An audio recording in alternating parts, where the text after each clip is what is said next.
A esquerda identitária woke, ela defende que seus filhos, que as crianças e adolescentes possam trocar de gênero se eles não se sentirem do gênero com que eles nasceram.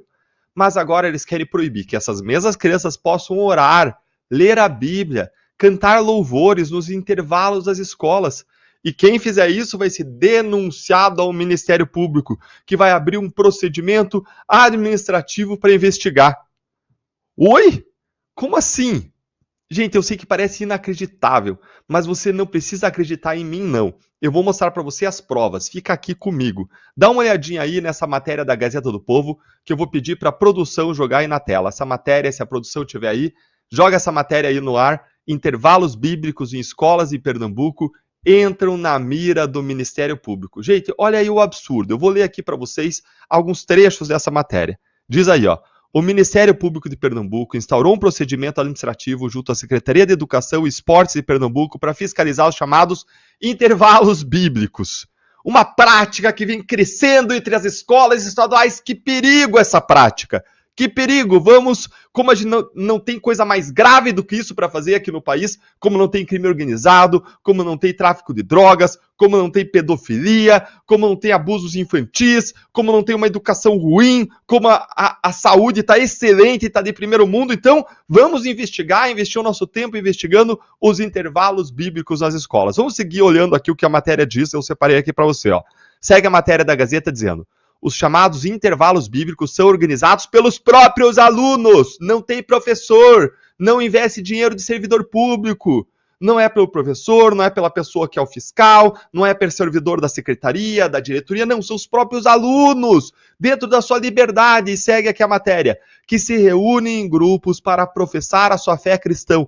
Que absurdo! Alunos expressando a sua fé, vamos investigar, Ministério Público, o que é isso, gente? Segue aqui a matéria. Geralmente, os participantes dos cultos são adeptos do protestantismo.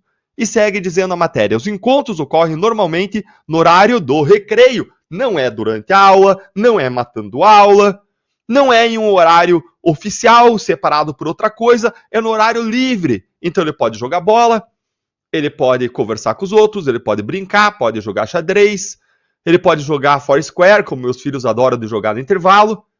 Em algumas escolas por aí, pode fumar maconha, universidades, algumas podem namorar, mas não, peraí, orar, ler a Bíblia, aí não pode? Que absurdo, gente! Segue aqui a matéria. Os encontros ocorrem, então, normalmente no recreio, sem que a atividade interfira no horário normal das aulas.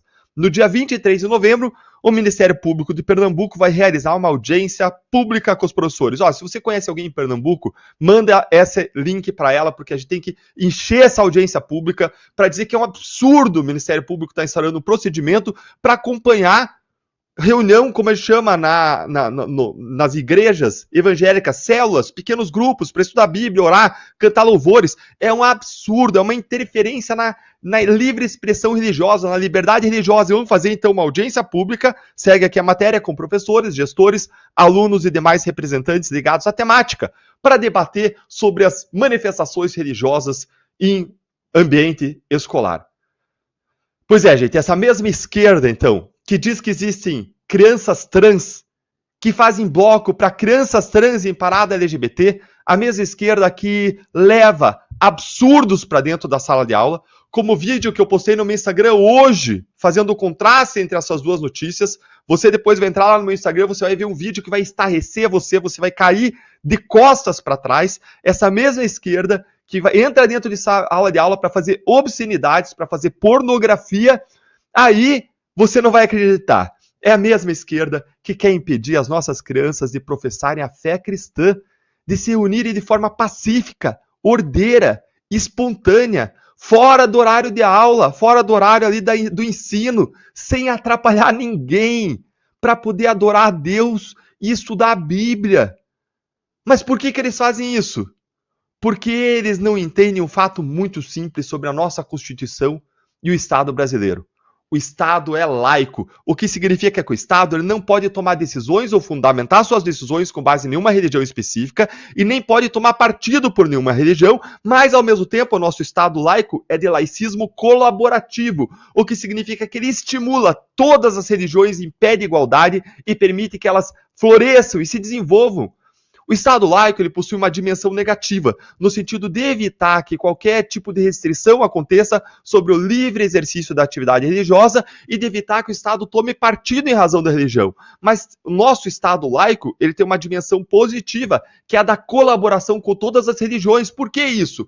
Porque reconhece que as religiões têm um papel fundamental na sociedade, que a fé, que as religiões, que as igrejas, que as diferentes entidades religiosas chegam aonde o Estado não chega, prestando assistência psicológica, atendimento espiritual, atendimento emocional, muitas vezes atendimento odontológico, médico, levando assistência material com distribuição de cestas básicas, ajudando em catástrofes como aquelas que aconteceram no Rio Grande do Sul. Todo ano uma igreja e várias igrejas vão lá para a Amazônia para ajudar a população ribeirinha. Se as igrejas fechassem as portas hoje, o Estado falia no atendimento à população carente. Essa é a grande realidade.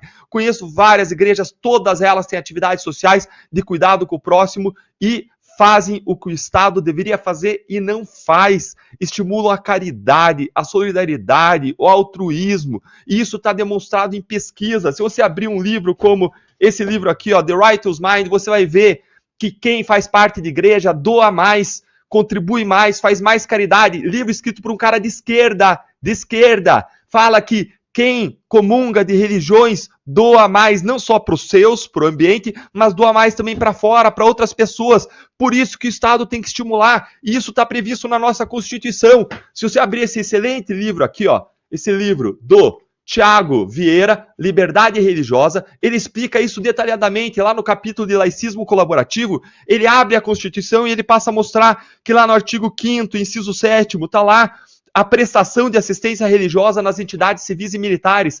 Aí você avança para o inciso 8, que estabelece uma colaboração estatal com as confissões religiosas ao permitir uma prestação alternativa em vez do serviço militar para aquele que invocar uma objeção de consciência. E aí avança. No artigo 19, inciso 1, diz que é vedado que o Estado tome partido em favor de uma religião, mas ressalva na forma da lei a colaboração de interesse público com as igrejas. E não para aí. Lá no artigo 150, inciso 6, a linha B, se prevê imunidade tributária para as igrejas. Por quê? Porque se reconhece o papel social delas. Não para aí. Casamento religioso tem efeitos civis, artigo 226, parágrafo 2º. Existem feriados e festas religiosos reconhecidos na Constituição. Está lá, artigo 215, parágrafo 2º.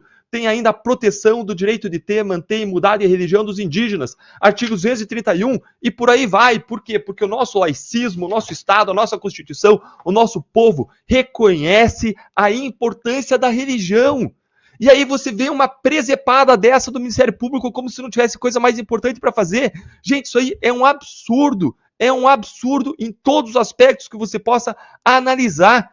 É uma interferência na livre manifestação religiosa, na liberdade do exercício religioso, isso que está acontecendo lá no Pernambuco. Além da Constituição, o Estatuto da Criança e do Adolescente também assegura a liberdade de crença e de expressão cultural e religiosa dos jovens. Abre o ECA, o Estatuto da Criança e do Adolescente, lá no artigo 16, incisos 1 e inciso 6. Portanto, os alunos eles têm o direito de se reunir pacificamente, inclusive para orações ou para leituras religiosas, desde que isso não interfira nas atividades pedagógicas, como é o caso, como está retratado lá na matéria da Gazeta do Povo. A solução aqui, meus amigos, não é denunciar os alunos para o Ministério Público, nem impedir os intervalos bíblicos. A solução aqui, sim, é investigar e punir quem está tentando interferir na liberdade dos alunos. É proteger a liberdade religiosa. E a comunidade escolar criar diretrizes básicas e claras, aplicáveis a todos, que garantam o respeito pela manifestação religiosa de todos os alunos, independentemente de religião. Então, se você também fica indignado com isso, com essa visão progressista, wokeísta, a gente vai falar mais disso nos próximos temas, se é com essa visão de uma esquerda que quer doutrinar as pessoas nas escolas, nas universidades, que quer afastar a religião do espaço público, confinar ela para o espaço privado, ao contrário do que diz a nossa Constituição, como se a religião fosse o ópio do povo. Essa é uma visão marxista de guerra cultural. Se você é indignado com isso, se você acha que a religião promove o bem, que a fé promove o bem, comenta aqui pra gente e compartilhe esse vídeo.